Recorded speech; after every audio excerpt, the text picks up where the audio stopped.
सुरू करू का? हो चालेल.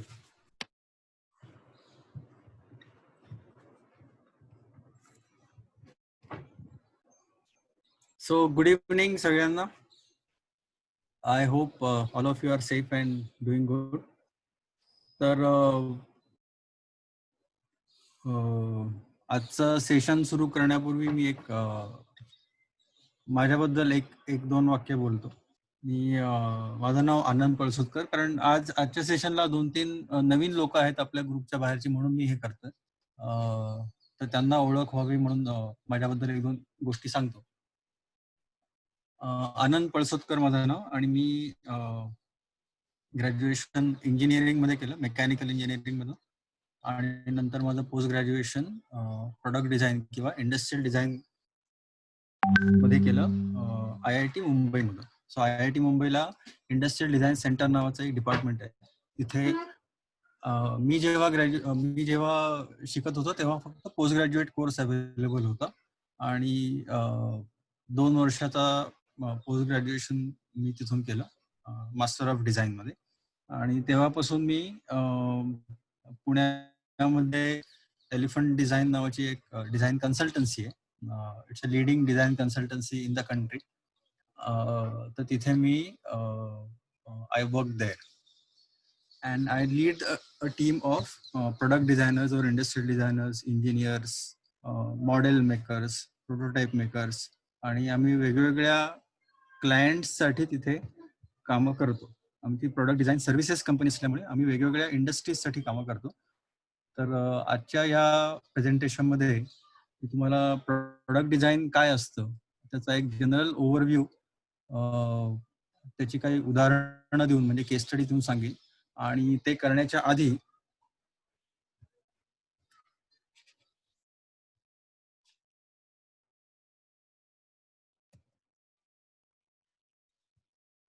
ही स्लाइड पुढे झाली आहे का रे संतोष? हो, गेली ना पुढे. Okay okay, right. सो हे करण्याच्या आधी मी डिझाईन या प्रोफेशन बद्दल थोडंसं बोलीन, की डिझाईन आणि आपला रोजच्या आयुष्यात आपण किती इंटिग्रेटेड आहोत, किती आपल्याशी आपल्या त्याच्यावरती डिपेंडन्सी असते. आणि डिझायनर जेव्हा कोणी प्रॅक्टिस करतो तेव्हा त्याला या सगळ्या गोष्टींचा कसा विचार करायला लागतो, म्हणजे जे लोक त्या गोष्टी वापरत असतात त्याचा, तो जे काही डिझाईन करतो त्याचा जो कोणी वापर करता आहे त्याचा विचार त्याला खूप करावा लागतो. आणि अर्थातच त्यांचा जो क्लायंट असतो किंवा जो ती वस्तू तयार करणारा कोणी मॅन्युफॅक्चरर असेल किंवा जो काही बिझनेस असेल, त्याच्या बिझनेसचा पण त्याला तेवढ्याच गहनतेने विचार करावा लागतो, की जेणेकरून तुम्ही जे काही डिझाईन करताय ते डिझाईनचा त्याच्या बिझनेसला फायदा होईल. म्हणून इथे जसं लिहिलेलं आहे, design and design thinking led innovation contribute to business growth. हा बिझनेस ग्रोथ हा जो पार्ट आहे त्यातला हा खूप महत्वाचा आहे.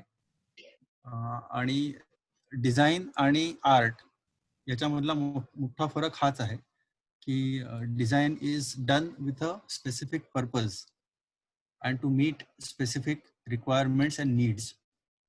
And design also serves the larger humanity. तुम्ही एखादी गोष्ट जेव्हा डिझाईन करता तेव्हा ती मास मॅन्युफॅक्चर होते आणि लाखो करोडो लोक ती वापरतात. पण एखादी गोष्ट तुम्ही पेंटिंग म्हणून समजा केली तर ती फक्त तुमच्यासाठी किंवा आजूबाजूच्या अजून काहीशी लोक ते बघू शकतात. तर हा त्याच्यामधला मुख्य फरक असतो. नंतर मी काही उदाहरणं देईल आणि मग नंतर शेवटची 15-20 मिनिटं आपण प्रश्नोत्तर विचारू शकतो. तर हा प्रश्न हाच असतो की व्हॉट इज डिझाईन, की डिझाईन म्हणजे आपण नक्की काय म्हणतो, आणि डिझाईन हे आत्ता सुरू झालंय का? तर क्रिएशन ज्याला म्हणतो किंवा नवीन गोष्टी करण्याची जी प्रक्रिया आहे तर ती काही आपल्याला नवीन नाही. म्हणजे अगदी स्टोन एज पासून जर तुम्ही बघितलं, अश्मयुगीन माणूस सुद्धा त्याला जे जे काही अवेलेबल होतं तेव्हा, जे काही मटेरियल अवेलेबल होतं तेव्हापासून तो त्याचा वापर करून हत्यार तयार करत होता. लाकूड असेल तर लाकूड, दगड असेल तर दगड, ते वापरून त्यांनी हत्यारं तयार केली आणि त्याचं स्वतःचं जे काही जीवन आहे, त्याच्या ज्या काही गरजा आहेत त्या त्यांनी पुरवल्या. त्यामुळे युगानुयुग आपण या गोष्टी, ऑब्जेक्ट्स ज्याला म्हणू आपण, त्या तयार करत राहतो. त्यामुळे प्रोडक्ट डिझाईन ही काही आपल्याला नवीन कल्पना नाहीये. आणि या उदाहरणावरून तुमच्या लक्षात येईल की हे आपल्या रोजच्या आयुष्याशी किती जवळचे आणि किती इंटिग्रेटेड आहे. म्हणजे तुम्ही आता जिथे बसलाय त्याच्या आजूबाजूची एकही गोष्ट अशी नाहीये की जी डिझाईन केलेली नाहीये. एकही नाहीये. आणि तुमच्या स्लाइडमध्ये दाखवलंय की आपण नेहमी आपल्या आजूबाजूला असंख्य गोष्टी असतात की ज्या आपण वापरतो सकाळी उठल्यापासून रात्री झोपेपर्यंत. आणि त्या सगळ्याच्या सगळ्या गोष्टी कोणी ना कोणीतरी काही ना काहीतरी विचार करून डिझाईन केलेले असतात आणि तशाच्या मॅन्युफॅक्चरिंग पण केलेले असतात. आपल्या गरजा पण वेगवेगळ्या असतात. काही आपल्या फंक्शनल नीड्स असतात की एखादी गोष्ट आपल्याला थंड करून हवी आहे किंवा एखादी गोष्ट आपल्याला गरम करून हवी आहे किंवा बसण्यासाठी खुर्ची पाहिजे किंवा लिहिण्यासाठी टेबल पाहिजे. तर अशा ह्या गरजा आहेत. त्या सगळ्या गरजा आपण वेगवेगळे ऑब्जेक्ट्स किंवा वेगवेगळे सोल्युशन्स वापरून आपण त्या पूर्ण करत असतो.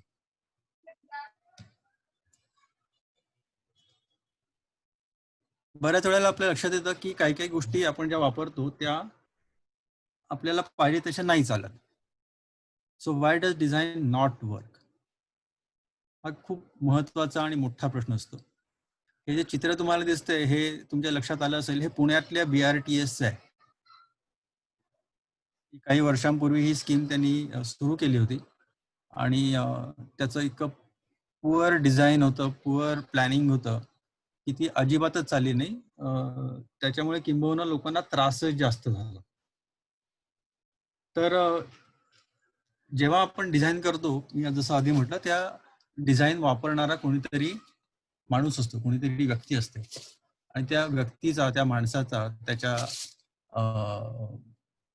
त्याच्या सवयींचा, त्याच्या गरजांचा, त्याच्या आकांक्षांच्या, म्हणजे आपण याला इंग्लिशमध्ये ॲस्पिरेशन्स म्हणतो, याचा सगळ्यांचा विचार करूनच आपल्याला कुठलीही गोष्ट प्लॅन करावी लागते किंवा डिझाईन करायला लागते.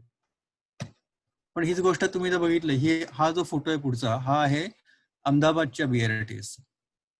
अहमदाबादची BRTS आहे. त्याच्यामुळे त्यांनी हाच प्रॉब्लेम एक्झॅक्टली व्यवस्थित प्लॅनिंग करून, तुम्हाला चित्रावरूनच लक्षात येईल, व्यवस्थित सॉल्व्ह केलेला आहे. आणि म्हणून अहमदाबादची BRTS ही व्यवस्थित चाललेली आहे आणि ही सक्सेसफुल आहे आणि त्याचा खरंच लोकांना फायदा होतोय. आणि ह्याच्या पुढे जर आपण बघितलं तर कोलंबिया नावाचा जो देश आहे दक्षिण अमेरिकेतला, त्याची राजधानी बोगोटा मधली जी BRTS सर्व्हिस आहे, त्या BRTS service is suppose to be the best in the world.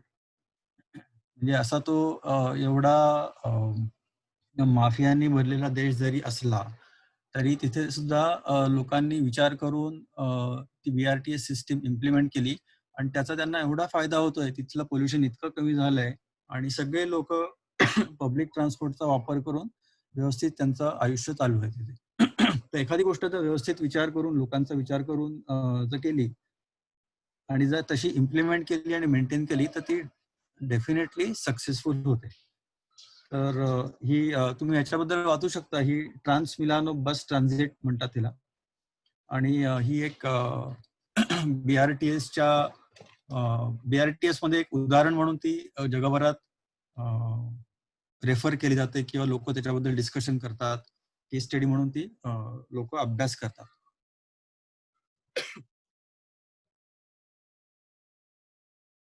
लोटा आपण रोज वापरतो. कोणीतरी तो डिझाईन केलेला असणार कित्येक वर्षांपूर्वी.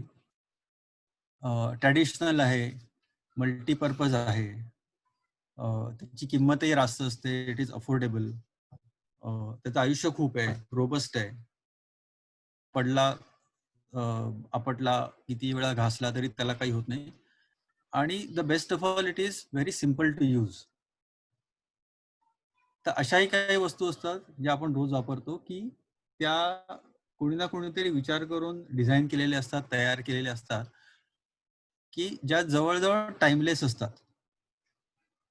आता हा कधी डिझाईन झाला लोटा किंवा अशा प्रकारची भांडी, याचं काही रेकॉर्ड कोणाला माहिती नाही. परंतु तेव्हापासून आजपर्यंत हा असाच्या असाच आपण वापरतो. याच्यात थोडेफार व्हेरिएशन्स होतात. मे बी त्याचे मटेरियल्स बदलतात, रंग बदलतात. परंतु बेसिक त्याचं जे डिझाईन आहे इन प्रिन्सिपल, ते एक्झॅक्टली आहे तसंच राहतं. पण हे असं एवढं परफेक्ट करण्यासाठी आपल्याला कित्येक वर्ष लागली. एखादं डिझाईन आपल्याला जर परफेक्ट करायचं असेल, तर टाइमलेस करायचं असेल, तर it takes many years to think about it and develop it further. तसंच एक पुढचं उदाहरण मी तुम्हाला सांगतो. Story of voting. म्हणजे भारताला आपण म्हणतो की जगातली सगळ्यात मोठी लोकशाही. आणि तुम्ही म्हणता आपण बघितलं असेल की कित्येक वर्ष आपण बॅलेट पेपरवरती शिक्का मारून मतदान करायचं. जेव्हा वोटिंग मशीन आलं आणि ते ते जेव्हा मतदान व्हायचं, तेव्हा त्या मतदानावरती कित्येक हजारो टन पेपर वापरला जायचा. कित्येक लोकांचा वेळ त्याच्यामध्ये जायचा.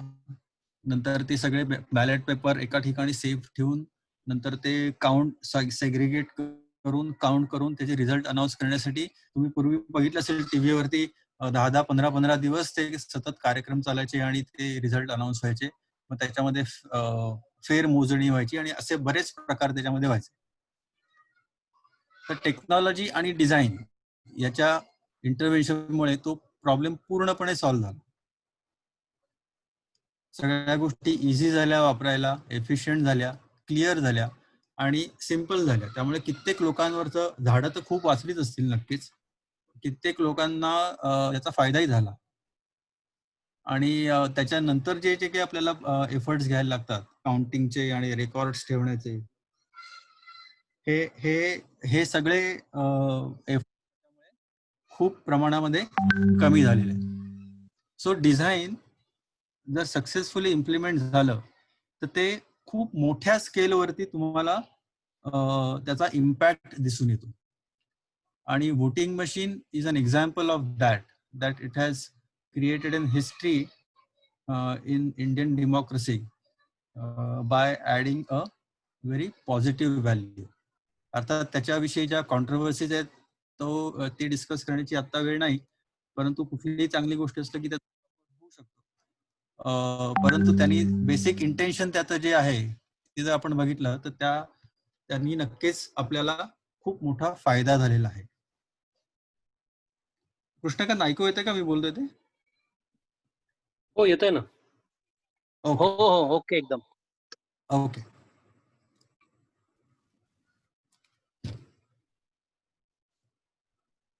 चांगलं डिझाईन म्हणजे काय? So good design means good sense. So design is about making sense out of things that we use sense. Sense म्हणजे आपण टच करतो, होल्ड करतो, वापरतो, बघतो, त्याचा वास घेतो आणि एकूणच आपण त्याचा अनुभव घेतो किंवा एक्सपिरियन्स घेतो. जेव्हा आपण एखाद्या मॉलमध्ये जातो, एखादी गोष्ट आपण बघतो, तर तेव्हा आपण ती नुसती गोष्ट बघत नसतो, त्याचा एक पूर्ण अनुभव आपल्याला येत असतो.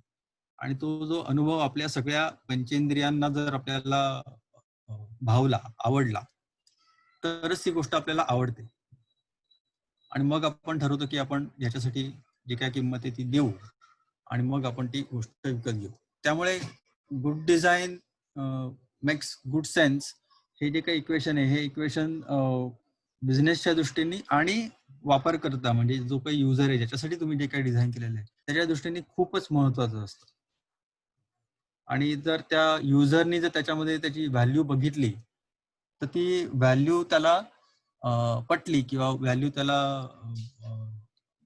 मान्य असली तरच तो त्याच्यामध्ये आपले पैसे द्यायला तयार होतो किंवा त्याला ते डिझाईन आवडतं किंवा ती गोष्ट तो वापरतो. आता हे गुड डिझाईन म्हणजे काय? गुड डिझाईन कोण करतं?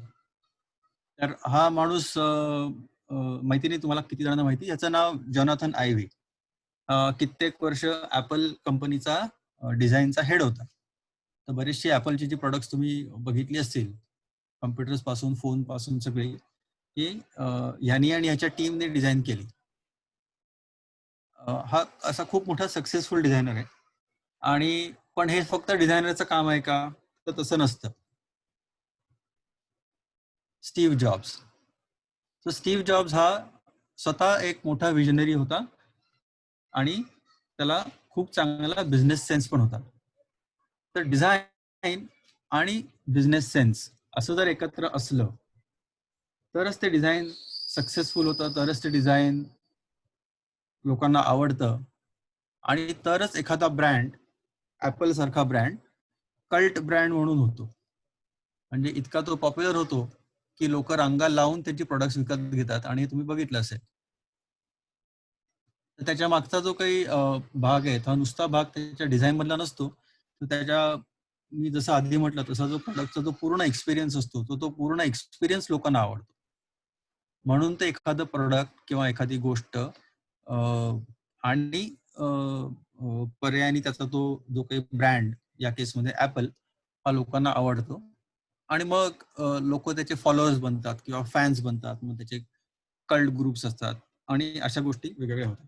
आणि कुठल्याही ब्रँडला, कुठल्याही बिझनेसला या स्थितीला पोचण्याची फार इच्छा असते. त्यामुळे तुम्ही आज बघितलं असेल की कित्येक ब्रँड्स, जवळजवळ सगळेच ब्रँड म्हणतात की आम्हाला ऍपल सारखं बनायचं,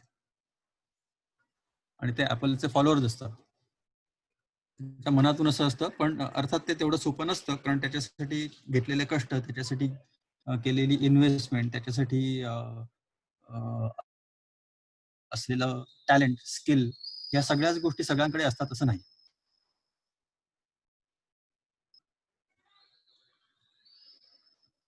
आणि जेव्हा आपण म्हणतो की वी डिझाईन फॉर पीपल, बरोबर, तर ही जी लोक आहेत, ही लोक वेगवेगळी असतात. प्रत्येकाच्या वेगवेगळ्या आशा आकांक्षा असतात आणि प्रत्येकाच्या वेगवेगळ्या गरजा पण असतात. आणि प्रत्येकाच्या अशा अनेक गरजा असतात की ज्या अव्यक्त असतात. त्याला आपण इंग्लिशमध्ये लेटंट नीड्स म्हणतो, की ज्या आपल्याला बोलता येऊ शकत नाही. किंवा जर समजा तुम्ही जर कोणाला जाऊन विचारलं की तुम्हाला काय पाहिजे, तर लोक तुम्हाला ते सांगू शकत नाही. तर डिझायनरचा हा एक दुसरा मोठा गुण किंवा स्किल म्हणू शकतो आपण त्याला, असावं लागतं की लोकांच्या गरजा त्यांनी ओळखणं आणि त्याच्याप्रमाणे त्या प्रॉडक्टमध्ये आणणं थ्रू डिझाईन, आणि त्या तयार करणं, इम्प्लिमेंट करणं, हा एक त्यातला फार मोठा भाग असतो. आणि अशा जर तुम्ही लोकांच्या अव्यक्त गरजा तुम्ही पूर्ण करू शकला, इन व्हॉट एव्हर लिटल वे, थोड्याफार प्रमाणात सुद्धा, तर कुठलाही प्रॉडक्ट वापरण्यामध्ये तुम्हाला जो एक आनंद मिळतो, किंवा त्याला डिलाईट म्हणतो आपण इंग्लिशमध्ये, तो जो डिलाईट फॅक्टर असतो, तो डिलाईट फॅक्टर हा ह्याच्यामधून येतो.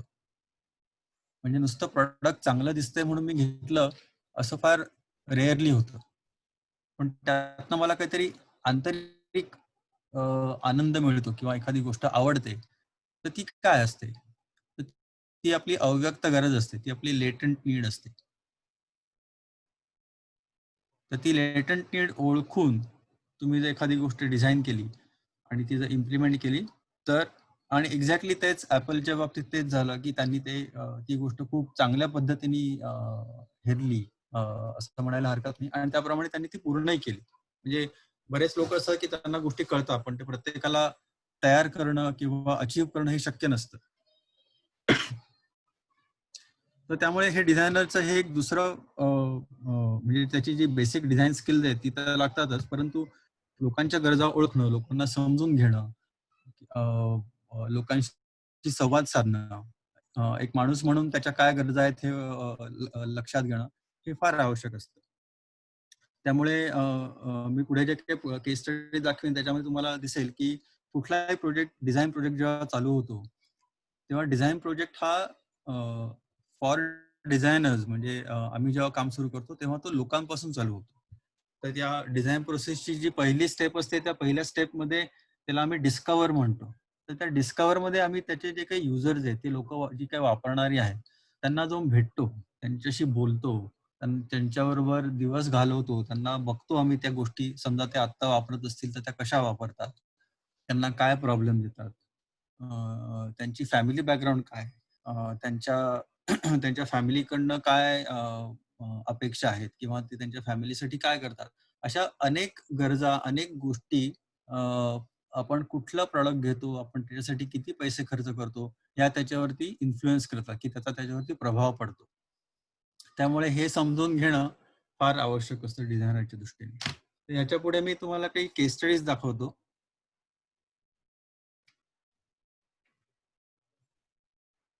तर आता मी जसं म्हटलं मुद्दा पहिला, की आपण लोकांसाठी डिझाईन करतो आणि लोकांना ओळखणं फार तर ह्युमन सेंटर्ड डिझाईन असा एक डिझाईन मध्ये टर्म आहे, की आपण लोकांसाठी करतो, पण लोकांना तुम्ही समजून घ्या आणि त्या दृष्टीने तुम्ही डिझाईन करा. तुमची भलेही टेक्नॉलॉजी काय असेल, पण ती लोकांच्या उपयोगाची आहे का? लोकांना त्याच्यामध्ये व्हॅल्यू दिसते का? लोकांना ते अप्रिशिएट होईल का? इत्यादी इत्यादी. तर त्याचं एक उदाहरण मी तुम्हाला दाखवतो. तर भारतामध्ये म्हणजे अहमदाबादमध्ये एक सिम्फनी कम्फर्ट सिस्टीम नावाची कंपनी आहे. ती एअर कूलर बनवते. आणि अ, मला खात्री आहे की तुम्ही सगळ्यांनी एअर कूलर बघितला असेल, वापरला असेल. तर ती सिम्फनी एअर कूलरसाठी आम्ही गेले म्हणजे एलिफंट डिझाइन गेले 25-30 वर्ष काम करते आणि त्यांची जी काही सगळी प्रोडक्ट्स आहेत ती एलिफंट डिझाइननी माझ्या टीमने डिझाइन केलेली आहे. तर हे एक त्यांचं प्रोडक्ट आहे, त्याचं नाव विंटर कूलर आहे हा. आणि हा मोठा कूलर आहे, हा डेझर्ट कूलरच्या साईजचा कूलर आहे. तर हा काही वर्षांपूर्वी आम्ही त्यांच्यासाठी डिझाईन केला होता. आणि तो डिझाईन केला आणि त्याच्यानंतर तुम्हाला माहिती असेल की प्रत्येक प्रोडक्ट हे कॉपी होतं. त्याच्या अशा खूप साऱ्या चीप कॉपीज पण मार्केटमध्ये आल्या. आणि नंतर मी जसं म्हटलं तसं आम्ही नेहमी लोक ऑब्झर्व करत असतो की ते वापर कसा करतात, आपले जे प्रोडक्ट्स असतात त्याचा फायदा कसा त्यांना होतो किंवा काय प्रॉब्लेम्स त्यांना येतात. असंच एकदा आम्ही रिसर्च करताना लक्षात आलं दुसऱ्या एका घरामध्ये की सीझन संपल्यानंतर त्या कूलरचं काय करायचं लोकांना कळत नाही आणि त्याच्या त्या साईजमुळे त्याची नेहमी अडचण होते. अडगळीच्या जागी जातो. जसं हे तुम्ही बघितलं उदाहरण, की तो विंटर कूलर गॅलरीमध्ये ठेवलाय आणि मग त्याच्यावरती आपण कपडे वाळत घालतो आणि हे नॅचरल आहे. आपण सगळेजण करतो. किंवा घरात कुठल्यातरी कोपऱ्यामध्ये जातो आणि मग इतर सीझनमध्ये त्याची गरज नसते. तेव्हा त्याचं काय करायचं हा मोठा प्रश्न असतो.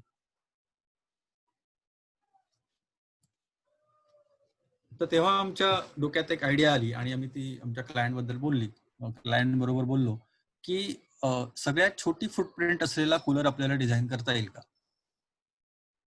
म्हणजे सगळ्यात कमी जागा तो आपल्या घरामध्ये घेईल. तर सगळ्यात कमी जागा म्हणजे किती? साधारण 1 स्क्वेअर फूट म्हणजे एका टाईलवर उभा राहील. घरातल्या एका टाईलवर उभा राहील एवढा कूलर. बरं एवढा छोटा कूलर तुम्ही जर केला, तर त्याचा परफॉर्मन्स तुम्हाला तेवढाच पाहिजे मोठ्या कूलर एवढा. प्लस त्याची जी पॉवर कन्झम्पशन आहे ते इकॉनॉमिकल पाहिजे. आणि असा कूलर आपण डिझाइन करू शकू का?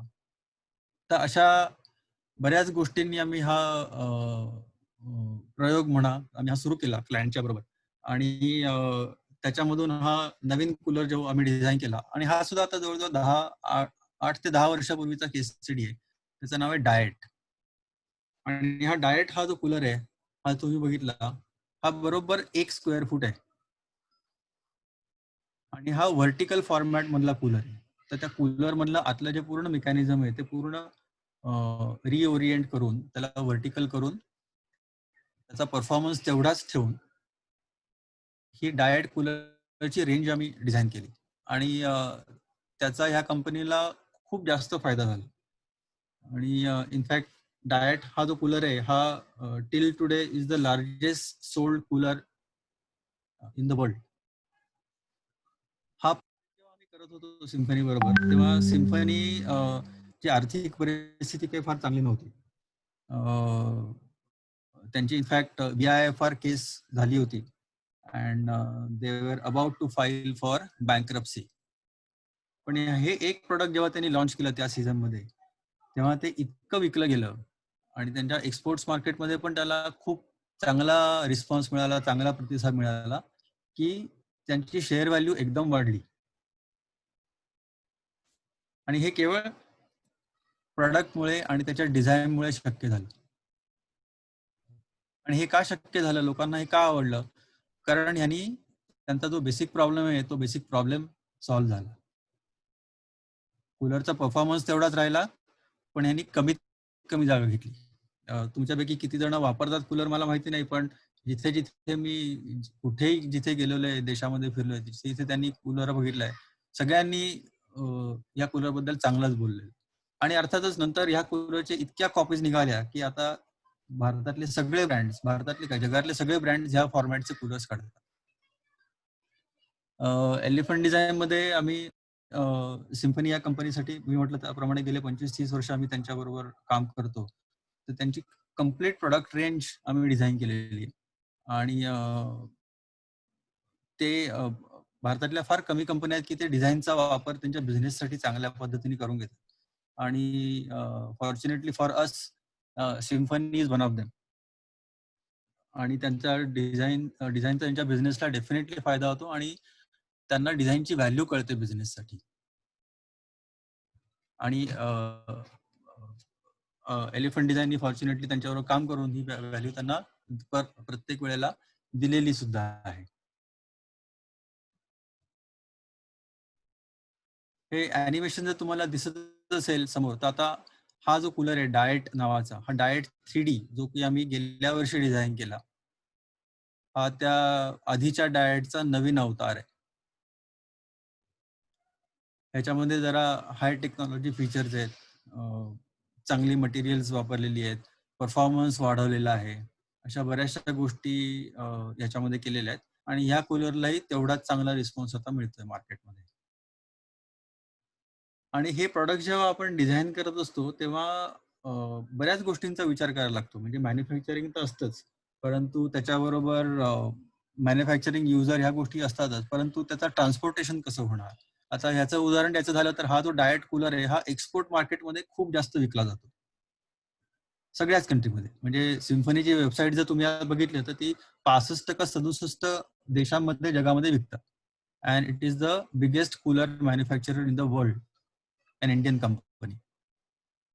तर जेव्हा ते एक्सपोर्ट करतात तेव्हा तुम्हाला माहिती आहे की एक्सपोर्ट हा नेहमी जहाजातून म्हणजे शिपमधून होतो आणि त्याच्यामध्ये कंटेनर्स लोड केले जातात. आणि एका कंटेनरमध्ये काही स्पेसिफिक नंबरचे प्रोडक्ट्स किंवा in this case coolers pack केले जातात. आणि कूलर्स अर्थात ते एका बॉक्समध्ये जातात. तर त्याच्यामध्ये होतं कसं की एका कंटेनरमध्ये तुम्ही एक कूलर जरी तुमचा कमी बसला तरी तुमचं खूप मोठं नुकसान होतं. तर त्यामुळे ह्याची जी आउटर साईज असते, त्याच्या बॉक्सची आउटर साईज असते, आणि कंटेनरमध्ये दोनच साईजेस असतात. आय थिंक एक 40 फूट असतो आणि एक 30 फूट वगैरे असं काहीतरी असतो. तर त्या कंटेनरमध्ये प्रत्येक कंटेनर नंबर ऑफ कूलर जे बसणारे असतात ते ऑप्टिमाइज केलेले असतात पूर्णपणे.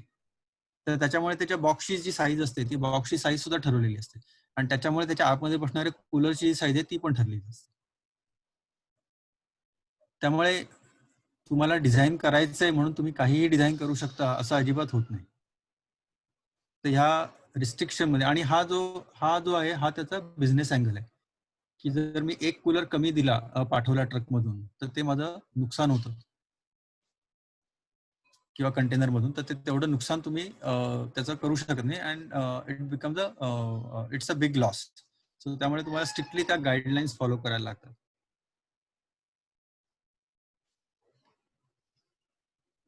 दुसरं उदाहरण देतो की जेव्हा तुम्ही लोकांचा विचार करून डिझाईन करता तेव्हा काय करता नक्की. आणि हे जे उदाहरण आहे हे आधीच जर तुम्ही बघितलं हे कन्झ्युमर अप्लायन्सेस मधलं होतं. हे आताचं जे उदाहरण आहे ते आहे मेडिकल फील्ड मधलं. 4 वर्षापूर्वी आम्ही एक प्रोजेक्ट सुरू केला, डिझाईन फॉर स्ट्रोक पेशंट्स. आणि तुम्हाला बऱ्याच जणांना माहिती असेल स्ट्रोक म्हणजे पॅरालिसिसचा अटॅक. आणि तो विविध 2 कारणांमुळे होऊ शकतो. एक तर हाय ब्लड प्रेशर असेल आणि जर आपल्या रक्तात जर क्लॉट झाला आणि तो जो मेंदूत पोचला, त्या मेंदूच्या काही भागांना होणारा रक्तपुरवठा थांबतो आणि मग तेवढा जो भाग आहे तेवढ्या भागातल्या ज्या पेशी असतात त्या मरून जातात आणि मग त्या भागातला पेशी आपल्या शरीराचा जो भाग कंट्रोल त्याचा जातो. आणि दुसरं कारण असू शकतं की ऍक्सिडेंट्स. तुम्हाला ऍक्सिडेंट्स मध्ये दुर्दैवाने जर हेड इंजुरी झाली आणि जर मेंदूला जर इजा झाली तरी सुद्धा ब्रेन स्ट्रोक येऊ शकतो. तर ओके, एक इन्स्पिरेशन म्हणून ही गोष्ट सांगतो मी. आम्ही स्टोक कांगरीच्या ट्रेकला गेलो होतो. अमित आहे का नाही माहित नाही कॉलमध्ये मला, पण अमितला आठवेल हे. अमित होता, अमित गांगुर्डे आणि मी आणि अजून काही लोक होते. तर आम्ही जेव्हा स्टोक कांगरीला समिट म्हणजे खालच्या कॅम्पवरती होतो, तेव्हा आम्हाला परत येताना हा माणूस भेटला. ह्याचं नाव पीटर आणि हा आला होता आयर्लंडमधून आणि हा ह्याला सिव्हिअर स्ट्रोक झाला होता काही वर्षापूर्वी आणि मी तो जेव्हा त्याचा एक गाईड होता, एक शेर्पा होता, तो त्याला त्याच्या समोर ग्लास धरून तो बाजूला कप तुम्हाला दिसतोय स्ट्रॉ मध्ये त्याला चहा किंवा बाकी काही गोष्टी प्यायला द्यायचा. त्याची उजवी बाजू आहे ती उजवी बाजू पॅरलाइज झाली होती. पण त्याची इच्छाशक्ती इतकी जबरदस्त की त्यांनी आम्हाला सांगितलं की त्यांनी समिट पूर्ण केलं. आणि मी पुढे तुम्हाला व्हिडिओ दाखवतो. त्या व्हिडिओमुळे तुमच्या कदाचित लक्षात येईल.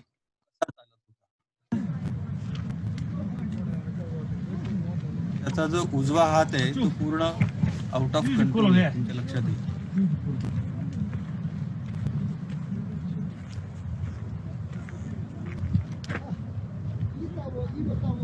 आमच्यासाठी हा खूपच इन्स्पायरिंग असा अनुभव होता. उत्साह वाढवणारा अनुभव होता की आणि अर्थात आम्हाला त्याच्याबद्दल खूप आदरही वाटला. आम्ही त्याच्याशी गप्पा मारल्या. परंतु एक गोष्ट लक्षात आली माझ्या की अशा लोकांनाही खूप साऱ्या आशा आकांक्षा असतात आणि त्यांना सुद्धा परत आपलं आयुष्य नेहमीसारखं जगायची खूप जास्त इच्छा असते. तर अशा या ब्रेनस्ट्रोकसाठी आम्ही एक प्रोजेक्ट केला होता. एक सिंगापूर बेस्ड एक कंपनी आहे. सिम्फनी नावाची, त्याची वेबसाईट तुम्ही बघू शकता. तर त्यांनी एक टेक्नॉलॉजी डेव्हलप केली आणि एक प्रोटोटाइप लॅब लेवल प्रोटोटाइप केला होता की जो आधी असा दिसायचा. म्हणजे पूर्ण टेबल त्यांनी भरून द्यायचं पूर्ण असं. एवढ्या सगळ्या वायर्स असायच्या, एक छोटासा सीपीयू होता, अशा अनेक गोष्टी होत्या त्याच्यामध्ये, इलेक्ट्रोड्स होते. आणि त्याच्यापासून आम्हाला एक प्रॉडक्ट असं डिझाईन करायचं होतं की जो माणूस स्वतः वापरू शकेल, स्वतःच्या थेरपीसाठी, ट्रीटमेंटसाठी आणि घरातल्या घरात वापरू शकेल. तर अर्थातच मी म्हटलं त्याप्रमाणे आम्हाला हे प्रॉडक्ट कसं वापरलं जातं हे बघायचं होतं. तर तेव्हा दिल्लीतल्या एका हॉस्पिटलमध्ये त्याच्या ट्रीटमेंट्स, ट्रायल्स चालू होत्या. तेव्हा आम्ही तिथे गेलो होतो. तुम्ही बघू शकता की या माणसाने डोक्यावरती हेड कॅप घातलेली आहे आणि हातामध्ये ज्याला आम्ही आर्म गिअर म्हणतो, तो आर्म गिअर लावलेला आहे आणि त्याच्या प्रत्येक या डिव्हाइस मधून खूप साऱ्या वायर्स अशा बाहेर आलेल्या आहेत आणि ते एका कम्प्युटरमध्ये त्याच्या खुर्चीला मागे लावलेला आहे. तो फोटोमध्ये दिसत नाहीये आणि ह्या सगळ्याच्या सगळ्या वायर्स त्याच्या समोरच्या कम्प्युटरमध्ये ते त्याचं जे सॉफ्टवेअर चालू आहे त्याच्याकडे त्याला कनेक्टेड आहे. आणि हे हा आणि त्याच्या बाजूला जो बसलेला आहे तो फिजिओथेरपिस्ट आहे आणि तो फिजिओथेरपिस्ट त्याला दाखवतोय की ते कसं वापरायचं, कसे कुठल्या प्रकारचे एक्सरसाइजेस करायचे. तर हे जेव्हा आम्ही बघितलं तेव्हा आमच्या लक्षात आलं की पेशंट जेव्हा हॉस्पिटलमध्ये येतो, आधी तो एक तर स्ट्रोक पेशंट असतो, त्यामुळे त्याला हॉस्पिटलमध्ये पोहोचेपर्यंत खूप कष्ट करायला लागतात आणि नंतर हा सेटअप करायला जवळजवळ 45 मिनिटं ते 1 तास लागतात. हे पूर्ण इक्विपमेंट हातावर आणि डोक्यावर घालून कनेक्शन करेपर्यंत. तर हे आपल्याला जर सेल्फ यूज साठी डिझाइन करायचं असेल, तर हे कसं डिझाइन कराल? किंवा आम्ही एकांच्या घरी गेलो होतो दिल्लीमध्येच. तेव्हा थंडीचे दिवस होते, तर त्या बाईंनी स्वेटर घातला होता आणि घरामध्ये जेव्हा आपण एखादी गोष्ट वापरतो, तेव्हा घरामध्ये हॉस्पिटल सारखं किंवा ऑफिस सारखं फर्निचर नसतं. त्यामुळे त्यांनी घरातल्या सेंटर टेबलवरती तो कॉम्प्युटर ठेवला. त्या प्लास्टिकच्या खुर्चीवरती त्या बसल्या. त्यांना पुढे वाकावं लागत होतं आणि त्या कॉम्प्युटरमध्ये बघावं लागत होतं. अर्थात ह्या स्ट्रोक पेशंट नव्हत्या, या ब्लड प्रेशरच्या पेशंट होत्या. कारण ह्याचा उपयोग ब्लड प्रेशर कंट्रोल करण्यामध्ये पण होतो. परंतु मुद्दा असा आहे की जेव्हा आपण एखादी गोष्ट घरी वापरतो किंवा एखाद्या प्रोफेशनल एन्व्हायरमेंटमध्ये वापरतो, तेव्हा त्या गोष्टींचा उपयोग हा फार वेगळ्या पद्धतीने होतो. कारण आपले हे दोन्ही घरातल्या गोष्टी, घरातल्या फर्निचर ह्या दोन्ही वेगळ्या असतात. तुमच्या लक्षात येईल की त्यांनी ते कॉम्प्युटर आणि इक्विपमेंट कलेक्ट करण्यासाठी तो मोठा एक्सटेन्शन बोर्ड पण तिकडून घेतलेला आहे. तर अशा अनेक गोष्टी असतात.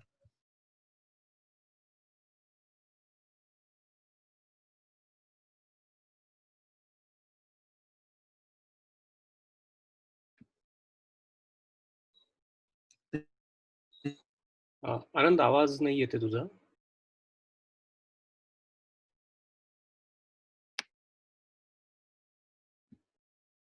हॅलो आनंद.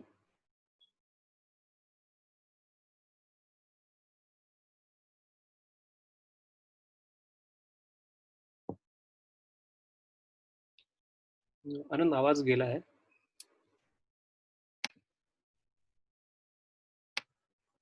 ऐकू येत आहे? हो हो येतोय. हो हो. ऐकू येतंय. ओके. तर जेव्हा एखादी गोष्ट आपण मी म्हटलं घरी वापरतो आणि समजा तुम्ही एखादी गोष्ट हॉस्पिटलमध्ये वापरता, या दोन गोष्टींमध्ये खूप फरक असतो. किंवा प्रोफेशनल इक्विपमेंट किंवा आपण घरी वापरण्याचं इक्विपमेंट, या दोन गोष्टींमध्ये खूप फरक असतो. तर ती गोष्ट आपल्याला घरी वापरायची असेल तर ती खूप इझी लागते, छोटीशी लागते, नंतर फ्लेक्झिबल लागते. आणि अशा गोष्टींचा सगळ्यांचा विचार करून मग आम्ही याच्या डिझाईनच्या प्रोसेसला सुरुवात केली. तर डिझाईन प्रोसेसमध्ये सुरुवातीला वेगवेगळ्या प्रकारच्या आयडियाज आम्ही डिस्कस करतो. खूप सारे ब्रेनस्टॉर्मिंग सेशन्स होतात आणि डिझायनर्स हे एक स्किल सेट असतो की तो आयडियाज आपल्या स्केचेस मधून लोकांना समजावून सांगू शकतो. तर असे बरेच सारे त्याचे स्केचेस आणि आयडियाज झाल्यात. आम्ही तुम्हाला काही यातल्या दाखवतो इथे. आणि हे झाल्यानंतर कुठल्याही डिझाईन प्रोसेसमध्ये वेगवेगळे खूप सारे मॉकअप्स बनतात. बऱ्याचशा गोष्टी असतात की त्या चालतात किंवा बऱ्याचशा गोष्टी असतात की त्यांना खूप रिफाईनमेंट करायला लागते. तर ह्या सगळ्या गोष्टी खूप ट्रायल्स त्याच्या घ्यायला लागतात. आणि जोपर्यंत तुम्ही त्या रिफाईन करत नाही तोपर्यंत तुम्ही ह्या स्टेजला पोहोचत नाही. आता ह्या स्टेजवर तुम्हाला जे दिसतंय स्क्रीनवरती हे पूर्णपणे इंजिनियर्ड केलेले वेगवेगळे पार्ट्स आहेत. अर्थातच ह्याच्यामध्ये टेक्नॉलॉजीचा फार मोठा सहभाग आहे. की टेक्नॉलॉजीनी आधीचं जे मोठं डिव्हाइस होतं ते टेक्नॉलॉजीमुळे खूप कॉम्पॅक्ट झालं. खूप कॉम्प्लेक्स पीसीबी डिझाईन आणि इलेक्ट्रॉनिक्स डिझाईन त्याच्यामध्ये इन्व्हॉल्ड आहे. आणि इलेक्ट्रॉनिक्स मॅन्युफॅक्चरिंग पण खूप कॉम्प्लेक्स आहे याच्यातनं. आणि त्याच्यामध्ये हा जो तुम्हाला दिसतोय हा आर्म गिअर आणि हा जो पुढचा जो आहे हा आहे हेड गिअर. आणि ही तर पुढची स्लाइड तुम्हाला दिसत असेल त्याच्यामध्ये तुम्हाला 4 गोष्टी दिसतील. तर एक आहे हेड गिअर की जो पेशंट डोक्यावरती स्वतः घालतो. दुसरा आहे आर्म गिअर, तो हातावर म्हणजे अफेक्टेड आर्म जो असतो डावा किंवा उजवा त्याच्यावर तो घालतो. आणि तिसरा जो आहे तो चार्जिंग डॉक आहे. कारण हे जे डिव्हाइसेस आहेत हे वायफायनी कनेक्ट होतात कम्प्युटरवर जे ऍप केलेलं असतं त्याला. आणि त्याला डिव्हाइसला चालण्यासाठी बॅटरी पण लागते आणि ती जी बॅटरी आहे ती बॅटरी चार्ज करावी लागते. तर अर्थातच तुम्ही जेव्हा स्ट्रोक पेशंटला एखादं डिव्हाइस वापरायला देता आणि त्याचा एखादा डॉमिनंट हँड जो आपण नेहमी वापरतो तो जर पॅरलाइज असेल तर तो तो हात वापरू शकत नाही केबल जॉईन करण्यासाठी. तर तेव्हा मी वायरलेस चार्जिंग डॉक डिझाईन केला. ही डिव्हाइसेस जी आहेत ती डिव्हाइसेस फक्त त्याला त्याच्यावरती ठेवावी लागतात आणि हा चार्जिंग डॉक आहे हा परमनंटली कनेक्टेड असतो सप्लायला आणि ते डिव्हाइसेस एका तासामध्ये चार्ज होतात. आणि त्याचं आता प्रोडक्शन सुरू झालेलं आहे. बॅच प्रोडक्शन ज्याला म्हणतो. लिमिटेड क्वांटिटीमध्ये प्रोडक्शन सुरू झालेलं आहे आणि त्याचे थेरपी सेंटर्स पण सुरू झालेली. तर भारतातले थेरपी सेंटर्स मुंबईला आणि बँगलोरला आहेत. अर्थातच सिंगापूरमध्ये पण याचे टेस्टिंग चालू आहेत. बऱ्याचशा साऊथ ईस्ट एशियन कंट्रीजमध्ये याचं टेस्टिंग चालू आहे आणि यांना याचे खूप पॉझिटिव्ह रिझल्ट्स मिळालेले आहेत. अमेरिकेमध्ये हार्वर्डमध्ये स्पॉल्डिंग रिहॅबिलिटेशन सेंटर नावाचं एक मोठं सेंटर आहे तिथल्या हॉस्पिटलमधलं हार्वर्ड मेडिकलमध्ये. तर तिथे सुद्धा लोकांना याचा खूप फायदा झालेला आहे. मी जसं म्हटलं होतं की सेल्फ यूज म्हणजे काय, सिंगल हँड यूज. कारण दुसरा जो हात आहे हा पेशंट वापरू शकत नाही. एका हाताने ते डोक्यावरती घालता येतं का? तर असं हा आहे आर्म गिअर. हा पण एका हाताने दुसऱ्या हातावरती अफेक्टेड आर्मवरती बसवता येतो. आणि मी जसं म्हटलं तसं हे वायरलेसली चार्ज होतं. हे फक्त त्याच्या डॉकवरती ठेवलं की ह्या दोन्ही गोष्टी हेड गिअर आणि आर्म गिअर वायरलेसली चार्ज होतात. आणि अर्थातच तो जो चार्जर आहे त्या चार्जरवरती बरेचसे इंडिकेशन आहेत की त्याच्यावरनं त्याला कळतं की ते कधी चार्ज झालेलं. याच्या मागचं जे सायन्स आहे किंवा थिअरी आहे ती थिअरी पुढच्या व्हिडिओमध्ये तुम्हाला कदाचित कळेल किंवा तुम्ही त्या वेबसाईटवर जाऊन बघू शकता. पण हे मात्र नक्की आहे की या डिव्हाइसचा आणि या ट्रीटमेंटचा खूप साऱ्या स्ट्रोक पेशंट्सना फायदा झाला आहे. त्याचं 1-2 उदाहरण मी तुम्हाला दाखवतो पुढे. मी मगाशी म्हटलं त्याप्रमाणे हे जे 2 डिव्हाइसेस आहेत हे वायफाय आणि त्या लॅपटॉपवरच्या ऍपवरती कनेक्ट होतात, लॅपटॉप किंवा टॅबलेटवरच्या. ते जे ऍप आहे ते ऍपही आम्ही डिझाईन केलं. आमच्या ऑफिसमध्ये जी इंटरॅक्शन डिझाईन टीम आहे तर त्यांनी हे ऍप डिझाईन केलं. तर हे ऍप जे आहे हे रेग्युलर ऍप आपण जशी फोनवरती ऍप्स बघतो किंवा टॅबवरती ऍप बघतो तसं नाहीये. ही जी ऍप्स आहे ती स्पेसिफिकली पेशंट साठी डिझाईन केलेली आहेत आणि स्ट्रोक पेशंटसाठी डिझाईन केली आहे. त्यामुळे स्ट्रोक पेशंटला जे काही लिमिटेशन्स आहेत, फॉर एक्झाम्पल आम्हाला कळलं की तुम्ही जर खूप शार्प ऑब्जेक्ट्स पेशंट्सला दाखवले तर ते पेशंटला ते कळत नाहीत, दिसत नाहीत, किंवा त्यांना जे काही कलरचं रेकग्निशन असतं ते सुद्धा लिमिटेड असतं. तर त्यामुळे त्यांना जे ओळखू शकता येतील असेच रंग याच्यामध्ये आम्हाला वापरता येतात. आणि त्या पद्धतीने मग आम्ही त्याचा विचार करून याची पूर्ण कलर स्कीम किंवा त्याचा पूर्ण लेआउट. तर तुमच्या लक्षात आलं असेल की हे मोठे मोठे तिथे बटन्स दिलेले आहेत किंवा स्विचेस दिलेले आहेत. तर ह्याचं कारण तेच आहे की जेव्हा तो पेशंट ह्याच्यातनं नॅव्हिगेट करत असतो तेव्हा त्याला त्याचा जो नॉन डॉमिनंट हँड आहे, अच्छा स्ट्रोकमध्ये बऱ्याच वेळा काय होतं की डॉमिनंट हँड म्हणजे डॉमिनंट साइड इज अफेक्टेड. समजा उजवा हात, मी उजव्या हाताने काम करणार आहे, उजव्या हाताचा आहे, विच मीन्स की माझा I am a right handed person. तर माझी dominant hand gets affected in 70 to 80% of the cases. तर त्यामुळे मग कुठल्याही गोष्टी आहेत त्या मला डाव्या हाताने करायला लागतात की ज्या मी आयुष्यभर कधी केलेल्याच नाही. मग तशा वेळेला तो माणूस हे ऍप कसं वापरू शकेल, तर ह्या सगळ्याचा विचार करून हे डिझाईन केलेलं आहे. हा, हे त्याचे काही स्क्रीन्स आहेत. आणि ह्या ऍपमध्ये पण असं आहे की आधीचा तुम्ही तो हॉस्पिटल मधला फोटो तुमच्या लक्षात असेल की त्याच्यावरती आधी खूप असे टेक्निकल ग्राफ्स आणि खूप साऱ्या नंबर्स आणि व्हॅल्यूज होत्या. त्या अर्थातच पेशंटला काही कळत नाही. तर त्याचं एका दृष्टीने आम्ही गेमिफिकेशन केलेलं आहे की जेणेकरून त्याला पेशंटला ते लगेच लक्षात येईल की काय केल्याने आपली थेरपी आहे ती बरोबर झालेली आहे किंवा नाही झालेली आहे. अशा वेगवेगळ्या गोष्टी त्याच्यामध्ये इम्प्लिमेंट केलेल्या आहेत. आणि हे काही फोटो आहेत हे सिंगापूरच्या थेरपी सेंटर मधले फोटो आहेत. तिथे बरेचसे पेशंट येऊन ट्रीटमेंट्स घेतात. मी म्हटलं त्याप्रमाणे मुंबईला पण एक थेरपी सेंटर आहे ह्याचं. आणि अजूनही आम्ही या प्रोजेक्टवरती काम करतो. या थेरपी सेंटरमधून आम्हाला बराच फीडबॅक मिळतो आणि याची सॉफ्टवेअर आणि हार्डवेअर ह्या दोन्ही गोष्टी अपडेट होत राहतात. ह्याच्या पुढे एक व्हिडिओ मी प्ले करतोय. तो त्या व्हिडिओला सबटायटल्स आहेत. जरी फ्रेम्स अडकत असल्या तरी तुम्ही सबटायटल्स वाचू शकता.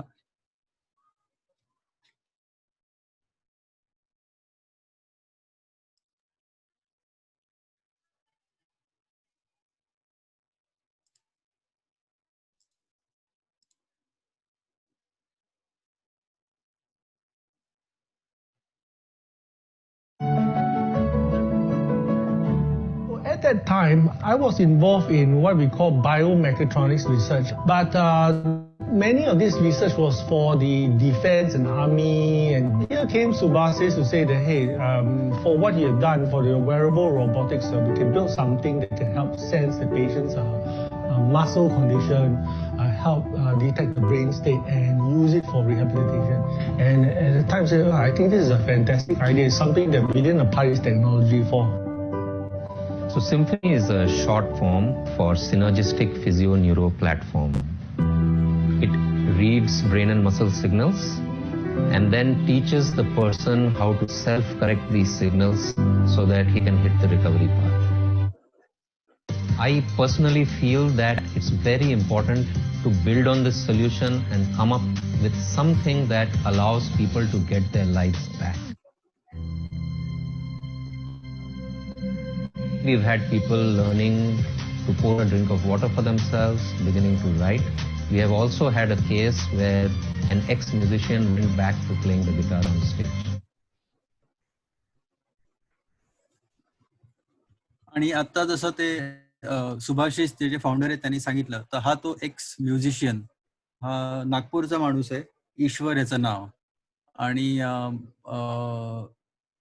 याचा ऍक्सिडेंट झाला होता 15-16 वर्षापूर्वी आणि तेव्हा त्याला डावा हात त्याचा अफेक्ट झाला होता. तर काही स्ट्रिंग्स प्लग करताना त्याला फ्रेट वरती हँड मुवमेंटसाठी, फिंगर मुवमेंटसाठी प्रॉब्लेम येत होता. तर या टेक्नॉलॉजीचं अजून एक असं वैशिष्ट्य आहे की ते स्पेसिफिक मसल ट्रेनिंगसाठी पण कस्टमाइज करता येतं. तर तसं ईश्वरसाठी केलं होतं आणि मग त्या ईश्वरनी जेव्हा ट्रीटमेंट घेतली 2 महिने, तेव्हा त्यांनी त्याचा हा फोटो आणि व्हिडिओ पाठवला होता. आता पुढचा व्हिडिओ काय मी प्ले करत नाहीये. आपण पुढे जाऊया कारण आपला वेळ थोडा आहे. तिसरी केस स्टडी आहे. त्यानंतर आपण थांबू. So this is about design for empowerment. Design जर सक्सेसफुल झालं त्याचा खूप साऱ्या लोकांना फायदा होऊ शकतो आणि कुठल्याही लेव्हलच्या लोकांना फायदा होऊ शकतो. तर हा जो प्रोजेक्ट केला, हा प्रोजेक्ट आम्ही गावामधले जे मिल्किंग युनिट्स असतात, त्या मिल्किंग युनिट्स मध्ये जेव्हा शेतकरी दूध आणून देतात रोज सकाळी संध्याकाळी आणि जेव्हा ते कलेक्शन होतं तेव्हा त्यांना जो प्रॉब्लेम यायचा तो प्रॉब्लेम सॉल्व्ह करण्यासाठी हा प्रोजेक्ट केला होता. आणि तो प्रॉब्लेम काय यायचा की जेव्हा लोक मिल्क द्यायला यायचे तेव्हा ते हा जो माणूस आहे हा माणूस मोजून घ्यायचा त्यांच्याकडनं दूध आणि त्या दुधाची क्वालिटी बघून त्यांना त्याचे पैसे मिळायचे. आणि नंतर तिथे डिझेल जनरेटरवर चालणारी चिलिंग युनिट्स असतात आणि ते जे दूध आहे ते दूध लगेच 4 किंवा त्याच्यापेक्षा कमी डिग्री 3 डिग्री पर्यंत ते चिल केलं जातं आणि मग तशा चिल्ड कंडिशन मध्ये ते डेअरीज मध्ये पाठवलं जातं. आणि ते जर 4 डिग्री पर्यंत चिल नाही केलं तर 4 तासामध्ये ते जे दूध आहे ते दूध खराब होतं आणि मग त्याचा तोटा त्या शेतकऱ्यांना होतो. तर प्रॉमिथियन सिस्टीम्स नावाची एक कंपनी आहे पुण्यामध्ये, त्यांच्यासाठी आम्ही प्रोजेक्ट केला होता. तर त्यांनी एक टेक्नॉलॉजी डेव्हलप केली त्याच्यामध्ये डिझेल जनसेटवरची जी डिपेंडन्सी आहे ती डिपेंडन्सी खूप कमी झाली होती. आणि गावामध्ये तुम्हाला माहिती आहे की म्हणजे पुण्यासारख्या शहरामध्ये जेवढा अनरिलायबल पॉवर सप्लाय आहे तर गावामधली परिस्थिती तर खूपच बिकट असते. तर त्यांची जी टेक्नॉलॉजी होती, हा हे त्याचं स्टोरेज युनिट आहे आणि हे एक्झिस्टिंग आहे म्हणजे जे डिझेल जनसेटवरती चालतं. आणि त्यांची जी टेक्नॉलॉजी होती त्या टेक्नॉलॉजीमध्ये डिझेल जनसेटची गरज नव्हती. तर आणि जनरली असं त्याच्या वेगवेगळ्या गोष्टी असतात. कंडेन्सर असतो, जनसेट असतो, एक चिलर असतो की याच्यामध्ये दूध ओतलं जातं आणि ते थंड झालं 4 किंवा 3 डिग्री पर्यंत की एका ठिकाणी ते सायलोमध्ये म्हणजे स्टोरेजमध्ये साठवलं जातं. ते उदाहरण म्हणून सांगतो की ही शंकराची पिंड आहे आणि आपण दुधाने अभिषेक करतो. तर ह्याची जी काही संकल्पना आहे, कॉन्सेप्ट ज्याला आपण म्हणतो, ती साधारण तशीच आहे. आपल्याला इन्स्पिरेशन वेगवेगळ्या गोष्टींपासून मिळतं. तर ह्याचं जर तुम्ही बेसिक टेक्नॉलॉजीज बघितली तर डाव्या बाजूला तुम्हाला दिसतंय त्याला आम्ही शिवा म्हणायचो. आरएमसी म्हणजे रॅपिड मिल्क चिलर. आणि ते शिवलिंगाच्या आकाराचं होतं आणि त्याच्या आतमध्ये कॉइल्स होत्या आणि त्यांची जी बेसिक टेक्नॉलॉजी होती ती होती थर्मल स्टोरेज बॅटरी. म्हणजे बेसिकली कमी टेम्परेचरला एनर्जी स्टोअर केली जायची आणि ती स्टोर्ड एनर्जी ती दूध थंड करण्यासाठी जेव्हा डिझेल जनसेट चालत नसतो, जेव्हा तुमचा रेग्युलर कंडेन्सर चालत नसतो तेव्हा ती वापरायची. आणि जेव्हा आम्ही काम सुरू केलं तेव्हा ते प्रोडक्ट असं दिसत होतं. रॅपिड मिल्क चिलर होत, थर्मल बॅटरी होती आणि कंडेन्सर होता आणि त्यांना ट्रान्सपोर्ट करण्यासाठी खूप प्रॉब्लेम यायचा. हे मोठे मोठे युनिट्स होते आणि ते ट्रान्सपोर्ट करायला प्रॉब्लेम यायचे आणि गावामध्ये जाऊन इन्स्टॉल करायला पण बरेचसे प्रॉब्लेम येते. तर अर्थातच आम्ही वेगवेगळ्या ठिकाणी गेलो, गावामध्ये गेलो आणि त्याचा अभ्यास केला की कुठल्या प्रकारच्या जागा असतात, हे लोक कशी इन्स्टॉल करतात, त्यांची काय गरज असते, कुठल्या प्रकारच्या वाहनामध्ये ते घेऊन जाऊ शकतात आणि जेणेकरून ते त्यांना कमीत कमी खर्च येईल. आणि त्याच्यानंतर आम्ही जो मिल्क चिलर डिझाईन केला तो साधारण असा दिसतो. त्याचा सगळ्यात मोठा फायदा काय आहे की हे पूर्णपणे मॉड्युलर सोल्युशन आहे. आता हे जे वेगवेगळे युनिट्स तुम्हाला दिसत आहेत ही सगळी मॉड्युलर आहेत, त्यामुळे तुमच्या जागेप्रमाणे तुम्हाला ती बसवता येऊ शकतात आणि कनेक्ट करता येऊ शकतात. दुसरा महत्वाचा फायदा म्हणजे हे सगळं डिस्मॅन्टल होऊन सब असेंब्लीज ह्याच्या छोट्या एलसीव्ही मध्ये म्हणजे टाटा एस सारख्या ट्रकमध्ये तुम्हाला ट्रान्सपोर्ट करता येतात. तिसरी गोष्ट म्हणजे तुम्ही वरती बघितलं तो पायऱ्या चढून जेव्हा माणूस वरती जातो तेव्हा तो 20 लिटरचा कॅन त्याला पूर्ण वर उचलायला लागतो, जवळजवळ त्याच्या खांद्यापर्यंत आणि ओतावा लागतो. तर तर त्याच्यासाठी एक आम्ही त्याला स्टँड पण डिझाईन केला की जेणेकरून त्याला ते पोतणं सोपं जातं. आणि त्याचे इन्स्टॉलेशन पण काही ठिकाणी झालेले आहेत. त्याच्यामुळे मुख्य फायदा झाला शेतकऱ्यांना. आणि मिल्क चिलिंग जी काही प्रोसेस आहे, कारण हे चिलर प्लांट लावणारे लोक पण शेतकरीच असतात आणि त्यांना डिझेल जनसेट चालवणं हे काही कधी परवडायचं नाही. डिझेलचा खर्चही असायचा आणि डिझेल जनसेट मध्ये जी काही कॉस्ट असायची ती कॉस्टही त्यांना परवडत नसायची. तर त्यामुळे त्यांची एम्पॉवरमेंट खूप वाढली. त्यामुळे त्यांना त्यांचा फायदा झाला आणि ऑफकोर्स त्यांना चिलिंग मध्ये कधी काही प्रॉब्लेम्स आले नाही. पुन्हा एक व्हिडिओ आहे तो आपण बघू.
अं, 8 वाजलेले आहेत. मी 1-2 स्लाइड्स दाखवतो आणि मग जर आपल्याला उत्साह असेल, वेळ असेल तर आपण पुढचं डिस्कशन करू शकतो. डिझाईन कन्सल्टन्सीमध्ये जेव्हा तुम्ही काम करता त्यात सगळ्यात मोठा फायदा असतो की तुम्हाला मी म्हटलं त्याप्रमाणे वेगवेगळ्या गोष्टींवरती काम करता येतं, वेगवेगळ्या गोष्टी डिझाईन करता येतात. 2 उदाहरण मी तुम्हाला दाखवली आधी की अप्लायन्स वरती काम केलं होतं आम्ही, करतो बऱ्याच वेळेला, मेडिकल इक्विपमेंट वरती करतो, कॅपिटल गुड्स वरती करतो. सध्या आम्ही काही लहान मुलांसाठी प्रोजेक्ट करतोय. त्यातला एक प्रोजेक्ट तुम्हाला दाखवतो मी. एशियन पेंट्सनी काही महिन्यांपूर्वी एक अडेझिव्ह लॉन्च केलं, तर त्याच्यासाठी पॅकेजिंग डिझाईन आम्ही केलं. तर तेव्हा सुद्धा आम्ही अर्थातच खूप साऱ्या मुलांबरोबर वेळ घालवला. ते कसं अडेझिव्ह वापरतात ते बघितलं. एक गोष्ट खूप इंटरेस्टिंग लक्षात आली आम्हाला की जेव्हा आपण अडेझिव्ह वापरतो तेव्हा ते तुम्ही बघा तिथे की तो एका भांड्यामध्ये काढून घेतात मुलं आणि तेवढंच वापरतात आणि त्यातलं बरंचसं वायाही जातं. किंवा कधी-कधी आपण जेव्हा काढून घेतो तेव्हा आपल्याला माहिती नसतं किती लागणार आहे. तर ह्याचा आम्ही बारकाईने अभ्यास करून असं साधारण लक्षात आलं की आपल्याला एका प्रोजेक्टला जेव्हा मुलं शाळेमध्ये ते घेऊन जातात, साधारण 10 ते 15 ग्रॅम लागतं. तर ह्याच्यामध्ये हा एक भाग होता की लहान मुलांना आवडेल असं पॅकेजिंग स्ट्रक्चर तुम्ही कसं डिझाईन कराल. तर हे असं प्रोडक्ट आता दिसतं, त्याला ट्रू ग्रिप म्हणतात, ट्रू ग्रिप क्रिएट. आणि उजव्या बाजूला तो गोल आकाराचा तो पॅकेजिंगचा जो फॉर्मॅट आहे तो लहान मुलांसाठीच आहे. तो डिस्पोजेबल आहे तुम्ही म्हणू शकता. त्याच्यामध्ये फक्त 15 ग्रॅम अडेझिव्ह आहे. तर ते शाळेत घेऊन जाऊ शकतात. तेवढं वापरून ते डिस्पोज करून दुसरा पॅक वापरू शकतात. अर्थात हे सुद्धा सगळं मी म्हटलं त्याप्रमाणे डिझाईन आणि डेव्हलपमेंटच्या प्रोसेस मधून गेलं. तर त्याचे एक सुरुवातीचे हे काही प्रोटोटाइपचे फोटो आहेत. आणि मग नंतर त्यांनी ते प्रॉडक्ट आता सक्सेसफुली मार्केटमध्ये लॉन्च केलंय. तर मी आता हे एवढं बोलून थांबवतो इथे. माझ्याकडे अजूनही अजून 2-4 केस स्टडीज आहेत. आपण 8 वाजून गेले असल्यामुळे आपण थांबू शकतो, किंवा तुम्हाला पेशन्स असेल तर आपण पुढे बोलू शकतो.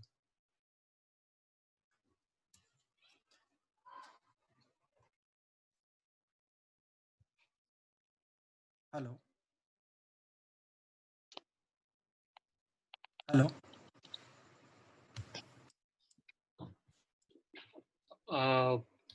आनंद, केस स्टडीज आहेत का दुसरं काही आहे अजून, म्हणजे काही स्लाइड्स उरल्या आहेत? केस स्टडी आहे, केस स्टडी. अच्छा, मला वाटतं एखादी ते केस आता घेऊ शकतो आपण. कृष्णकांत बोला. आता जसं तुम्ही दाखवलं ना ते adhesiveचं, तसंच फास्ट तुम्ही दाखवू शकता ना. मेन हा प्रोडक्ट आणि त्याचं हे असं. मग तुम्ही आपण अच्छा, प्रश्नोत्तर घेऊ मग कोणाचे असेल. चालेल. एक 2च मिनिटामध्ये द्या मला, मी लगेचच करतो.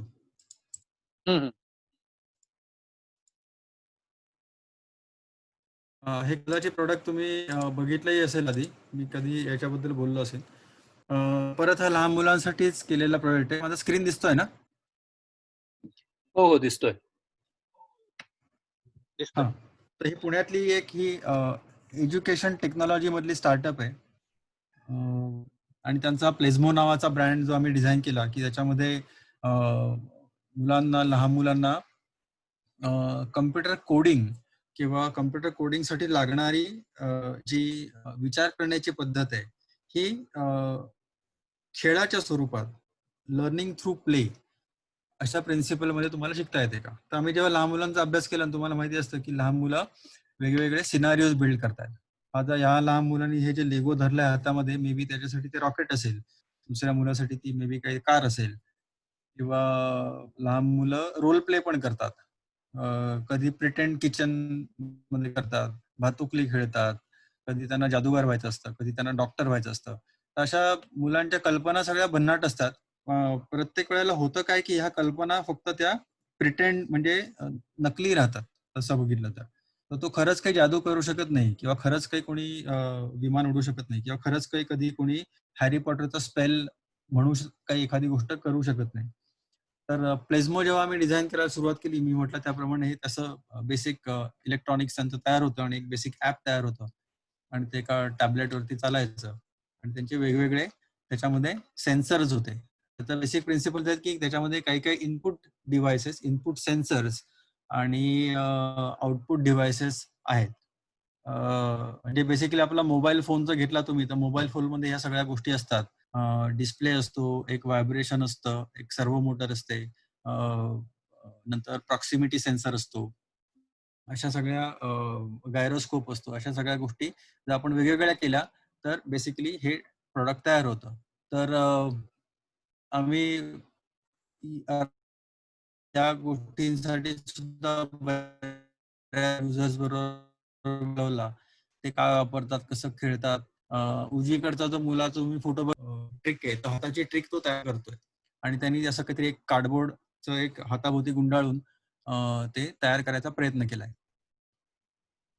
लर्न थ्रू प्ले हे त्याचं बेसिकली प्रिन्सिपल होतं. आणि अर्थातच त्याच्यासाठी आम्हाला काही गोष्टी पाळायच्या होत्या, की त्या तुमच्या प्रॉडक्टमध्ये तुम्हाला असल्या तरच ते लोकांना आवडेल, की हे जी मुलं जे वापरतायत हे त्यांना रेलेव्हंट कसं होईल, किंवा त्यांना हे पर्सनली मिनिंगफुल होईल का, की त्यांचे जे काही इंटरेस्ट आहे, त्यांच्या जे काही आवडीच्या गोष्टी आहेत, त्याच्याशी ते रिलेट करू शकतील का.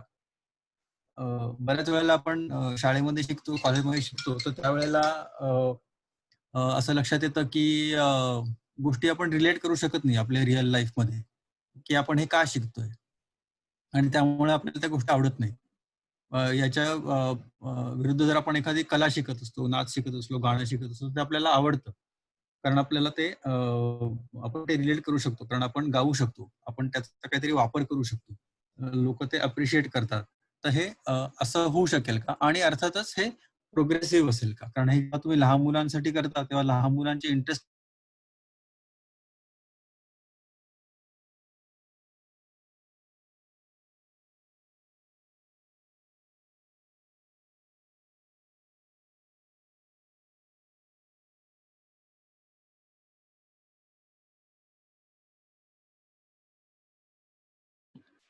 मला वाटतं परत कॉल आलेला दिसतोय. मी रेकॉर्डिंग पॉज करतोय सध्या. Okay, you can start now. तर येस, सो मी म्हणत होतो की लहान मुलांचे जे इंटरेस्ट असतात ते त्यांच्या वयाप्रमाणे बदलत असतात आणि सो हे तेवढंच महत्वाचं होतं की त्यांच्या इंटरेस्ट प्रमाणे हे जे काही तुम्ही प्रोडक्ट वापरता किंवा डिव्हाइस वापरतात हे त्यांच्याप्रमाणे त्यांच्या वयाच्या वाढत्या बदलत्या इंटरेस्ट प्रमाणे त्यांना तरी ते रेलेव्हंट राहील का. याचा जो एज ग्रुप होता तो साधारण 5वी-6वीतले मुलं ते 8वी-9वी पर्यंतची मुलं आणि आपल्याला सगळ्यांना माहिती आहे की एवढ्या एज ग्रुपच्या स्पॅन मध्ये प्रत्येकाचे इंटरेस्ट खूप वेगवेगळे होतात. तर ते तेवढ्या 4 ते 5 वर्षाच्या स्पॅनसाठी त्यांना ते वापरता यायला पाहिजे. तर अर्थातच हे सगळं त्या डिझाईनच्या प्रोसेसमधून आम्ही पुढे गेलो. वेगवेगळे प्रोटोटाइप्स झाले, त्याची वेगवेगळी मॉडेल्स बनली. त्याची डेव्हलपमेंट दोन्ही ठिकाणी भारतात आणि चीन अशा दोन्ही ठिकाणी झाली आणि जे प्रोडक्ट आता जे अवेलेबल आहे ते असं दिसतं. ह्याच्याबरोबर आम्ही दुसऱ्याही गोष्टी केल्या तयार की तुम्हाला ह्या ज्या पांढऱ्या गोष्टी दिसतात हे त्याचे बेसिकली सेन्सर्स आहेत सगळे. छोटे छोटे सेन्सर आहेत की ते मुलं वापरू शकतात. टॅबलेट वापरून ते कोड करू शकतात. ब्लूटूथने ते कनेक्ट होतात आणि वेगवेगळ्या गोष्टी तुम्ही करू शकता. पण सुरुवातीला मुलांना आम्ही एक स्टार्टर किट म्हणून एक असे कार्डबोर्ड मध्ये डू इट युअर सेल्फ प्रकारचे काय म्हणतात त्याला गोष्टी दिल्या की जेणेकरून ते त्याच्यापासून वेगवेगळ्या गोष्टी बनवू शकतात. तुम्हाला हे पुढच्या स्क्रीनवरती कळेल की कोडिंग करून ते कसे सेन्सर्स ऍक्टिव्हेट करतात आणि त्या ज्या स्टोरी किट्स आहेत त्या स्टोरी किट पासून तुम्ही कशा वेगवेगळ्या गोष्टी बनवू शकता. आता हे जे दाखवत आहेत हे ती हॅरी पॉटर मध्ये मॅजिक वॉन्ड ते बनवतात आणि त्याच्यामध्ये तो मोशन सेन्सर लावून तो स्पेल असा म्हटला आणि तो प्रोग्राम केलेला असला की त्याच्यामुळे लाईट लागतो. त्यामुळे आधीचा जो मुलांचा जो प्रिटेंड प्ले होता की जे नुसतंच म्हणायचे की आम्ही आता हॅरी पॉटर झालोय की मी आता आयर्न मॅन झालोय, त्या मुलांना खरंच तसं करता येऊ लागलं.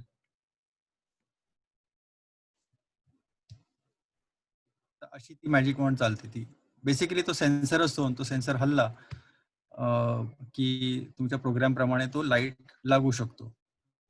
त्या लाईटचा रंग पण बदलू शकतो. आता ह्याच्यामध्ये होतं काय, अर्थातच मुलांना ह्या सगळ्या गोष्टी करायला खूप आवडतात आणि हे जेव्हा सेन्सर्स किंवा एलिमेंट्स ज्याला आम्ही म्हणतो कोड करतात त्या ऍप मधून, तेव्हा त्यांना कोडिंग मध्ये जे बेसिक लॉजिक वापरलं जातं किंवा जी एक विचार करण्याची जी विचार करण्याची पद्धत पण ती डेव्हलप होते. त्यामुळे क्रिटिकल थिंकिंग चांगलं डेव्हलप होतं आणि हे सगळं त्यांच्या आवडीच्या गोष्टींमधून होतं. म्हणजे त्यांना उगाचच कम्प्युटर समोर बसून शिकायची गरज नसते. आणि अशा वेगवेगळ्या गोष्टी आहेत. जसं की डावीकडे जे दिसतंय तो ट्रॅफिक सिग्नल आहे. त्या ट्रॅफिक सिग्नल मध्ये समोर एक वरती तुम्हाला एक स्क्रीन दिसेल. त्या स्क्रीनवरती एक असा स्टॉप म्हणून सिग्नल आलेला आहे. नंतर खालच्या बाजूला जो सेन्सर आहे तो सेन्सर हे प्रॉक्सिमिटी सेन्सर आहे. इथे कार आली की आणि उजवीकडे कॉइन टाकलं की मोटरनी तो आर्म वरती जातो. अशा या वेगवेगळ्या गोष्टी तुम्हाला करता येऊ शकतात. अर्थात ह्या स्टार्टर किट मधल्या आहेत.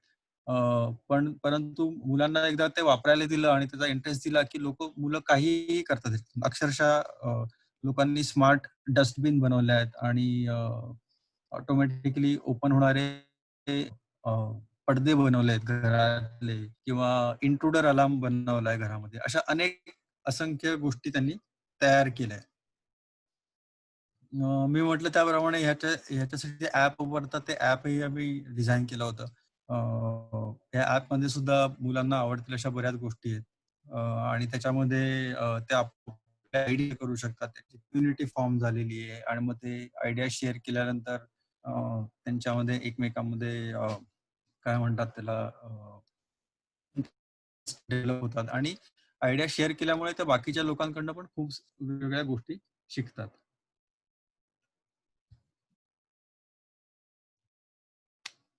Yes, thank you.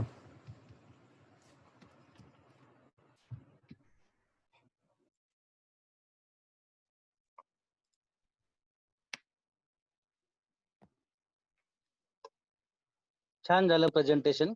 आता कोणाला काही प्रश्न असतील तर विचारा. आनंद, तू डेस्कटॉप शेअरिंग थांबवू शकतोस आता, म्हणजे मग आपल्याला पार्टिसिपंट येस. दिसतील. हा.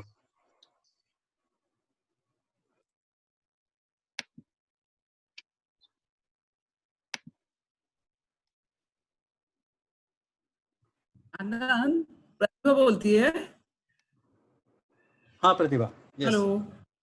बोल बोल. ऐकू तू येतंय. ते बोर्डचं डिझाईन केलं होतंस, त्या संदर्भात सांग जरा, कारण ते आमच्या ऑफिसमध्ये पण इतकं त्याच्याबद्दल बोललं गेलं की म्हणजे मार्केटमध्ये एकदमच त्याचं हे झालं होतं, मध्ये आलं ते.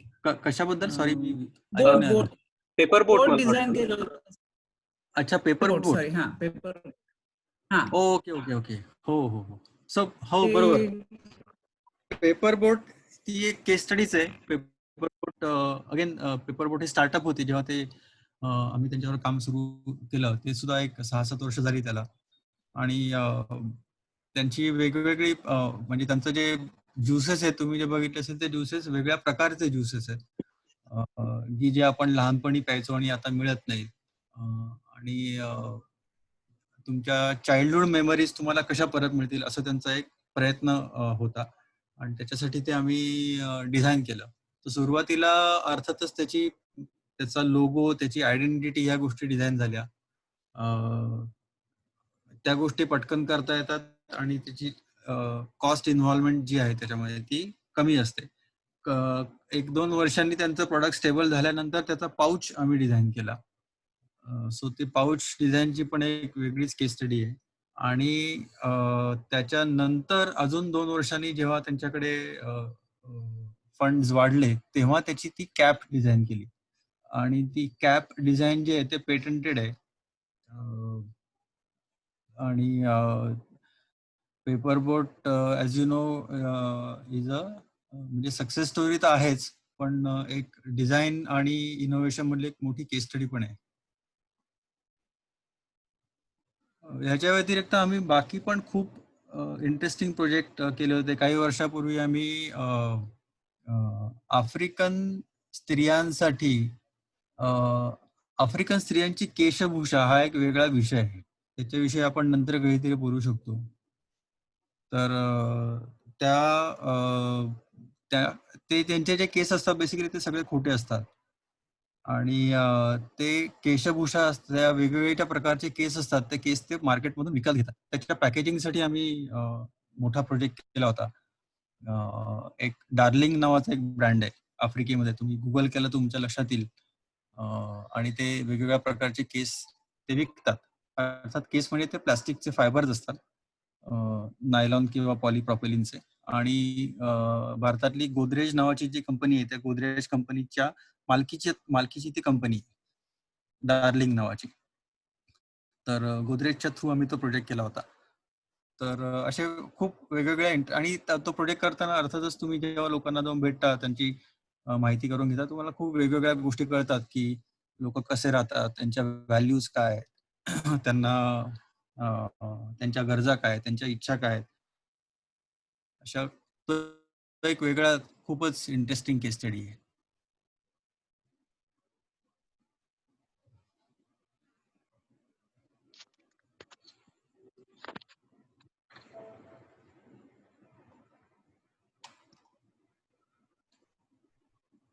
मनोज, इकडे सोलापूरहून कोणी जॉईन झाले, त्यांना काही प्रश्न आहेत का आर्या किंवा?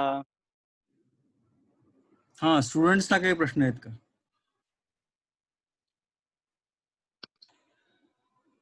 आर्या, काही प्रश्न असतील तर विचारू शकतेस तू.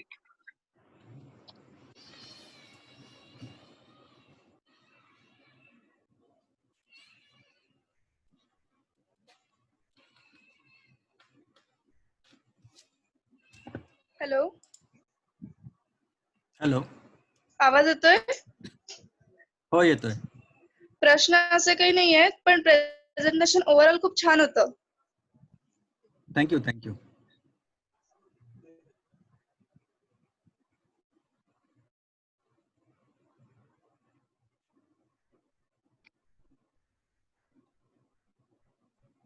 अजून कोणतरी स्टुडंट होता ना?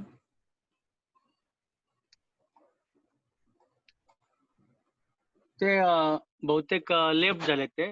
अभिजित कळून होतं. हा, अभिजित कळमकर. कळमकर, बरोबर. ओके.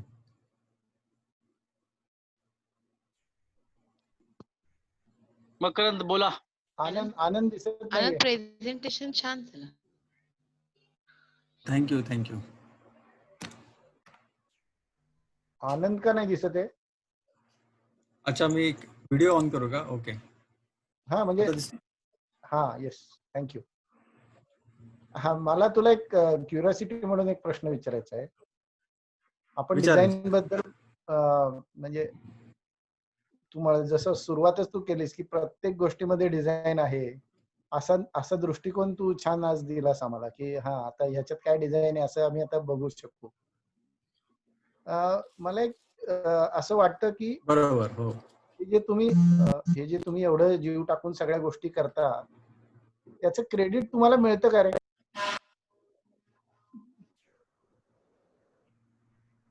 म्हणजे आता तू त्या सिम्फनीचं उदाहरण दिलंस, हा. त्या डिझाईन वर कुठे तुमचं असतं काय, म्हणजे तुम्ही किंवा तुमची कंपनी किंवा असं क्रेडिट तुम्हाला कधी मिळतं का? नाही, तसं नाही मिळत.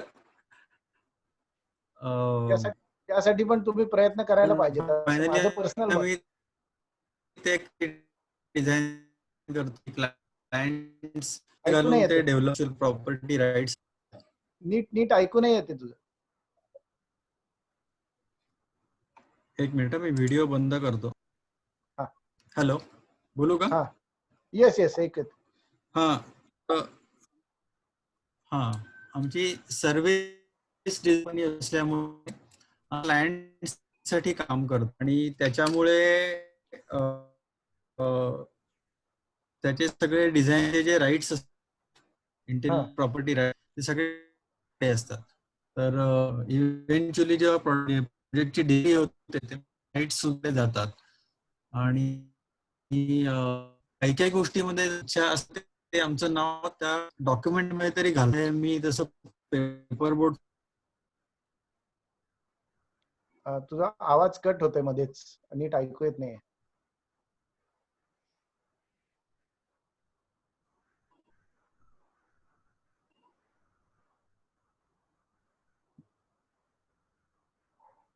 बहुतेक ते जॉईन करतात परत. हॅलो, ऐकू येतंय? हा, येत आहे. हा, मध्येच ऐकू येते, मध्येच येत नाहीये, असं काहीतरी डिस्टर्बन्स आहे. ओके. तर मी म्हटलं की पेपर बोर्डचं जे उदाहरण दिलं, तर पेपर बोर्ड मध्ये आम्हाला क्लायंटनी स्वतःहून आमचं नाव, एलिफंट डिझाईनचं नाव त्याच्यामध्ये त्या डॉक्युमेंट मध्ये तरी घातलंय. त्यामुळे ते रेकॉग्निशन तसं आहे. पण अर्थातच प्रॉडक्ट वरती काही कधी लिहिलं जात नाही की हे प्रोडक्ट एलिफंट डिझाईनने डिझाईन केलं किंवा आनंदनी डिझाईन केलं वगैरे, असं कधी होत नाही.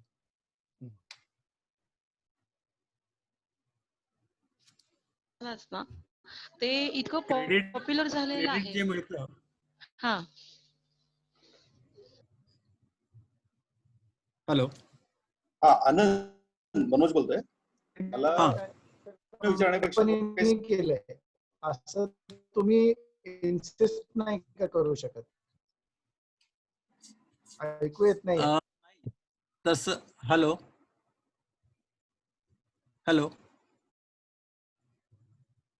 हा, आनंद बोल, येतंय ऐकू.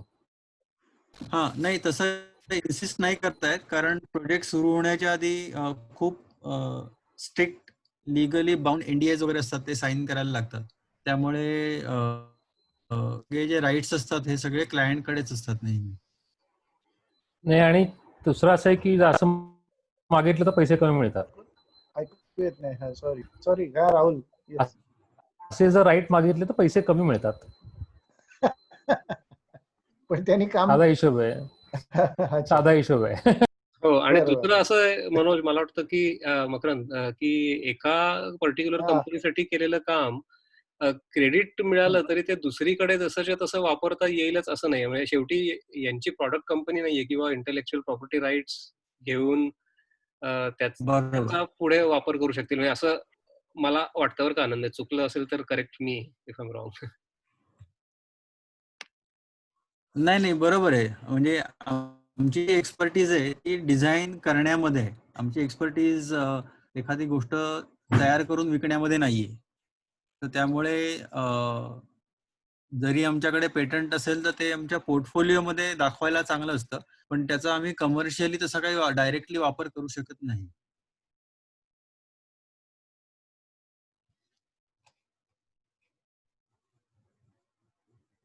हॅलो, ऐकू आलं का? हो हो. हा आनंद, मनोज बोलतोय. हा मनोज. हा येस. आता मी एक कोरुगेटेड मध्ये आपला सॅनिटायझर, हँड सॅनिटायझर जो असतो ना, त्याचे डिस्पेन्सर आता सगळे मेटल मध्ये वगैरे बरेच काही आलेले आहेत. तर त्यासाठी मी काही एक डिझाईन वर्कआउट करतोय. कालच मी सुरुवात केली. ऐकू येतंय? हा, तर आता एकदम ते क्रूड लेवल तुला एकदा दाखवायचं होतं आणि आपण त्याच्यावरती काही चर्चा करूयात नंतर. कारण माझ्या डोळ्यासमोर असं होतं की अगदी सहज बनेल, इको फ्रेंडली, डिस्पोजेबल. आणि माझ्या डोळ्यासमोर अजून असं होतं की आता शाळा जेव्हा सुरू होतील तेव्हा प्रत्येक वर्गामध्ये मुलांसाठी काहीतरी जर करता आलं असं की एंट्री पॉइंटला जर आत ठेवण्यासाठी कोरुगेटेडचं जर असेल आणि ते स्वस्तात असेल, ज्याच्यानी मुलं खेळताना त्या धक्का लागून त्यांना काही लागणार मिळणार पण नाही, अशा सगळ्या हेतूने मी ते करतोय. एकदा आपण या विषयावरती बोलूयात. नक्कीच नक्कीच. दुसरा डिझाईन मध्ये असल्याचा फायदा असा आहे की मी म्हटलं त्याप्रमाणे डिझाईन हे क्षेत्र कुठल्याही इंडस्ट्रीसाठी अप्लाय करू शकतो आपण. तर त्यामुळे सध्या या कोविड-19च्या प्रॉब्लेममुळे आम्ही 3 प्रोजेक्ट सध्या करतोय की जे कोविड-19 साठी आहेत आणि ते आम्ही प्रो बोनो म्हणजे फ्री करतोय ऍज अ CSR ऍक्टिव्हिटी. आणि ते प्रोजेक्ट जर अर्थातच ते खूप फास्ट रॅपिड स्केलवरती चालू आहे. ते जर आले मार्केटमध्ये आले. डिझाईन स्टुडिओ सुरू आहे की तू आता घरून काम करतोयस? घरून काम करतो. मग मी घरी ते घेऊनच येईन तुला दाखवायला 1-2 दिवसामध्ये. चालेल. ओके.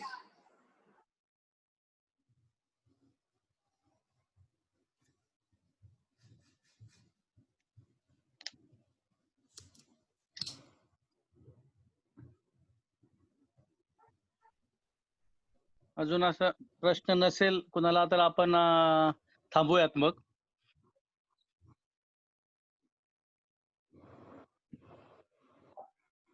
चालेल.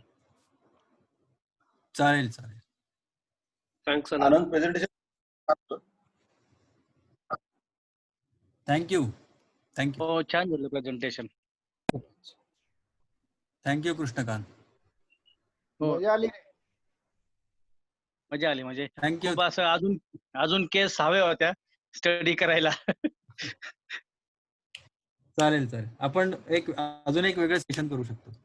हो चालेल. जरूर करूयात आपण. मला वाटतं हो, अजून अशा खूप केस स्टडीज आहेत माझ्याकडे.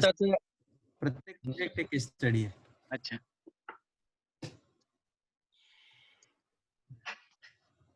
उद्या चारुतासाठी आपण एकत्र जमूयात. सौर किंवा डिफेन्स वर ते बोलणार आहेत आणि हा त्यांचा आवडीचा आणि व्यवसाय आणि जॉबचा विषय येतो. तेव्हा ते उद्या कळेलच काय. सर्वांचे धन्यवाद. धन्यवाद कृष्ण.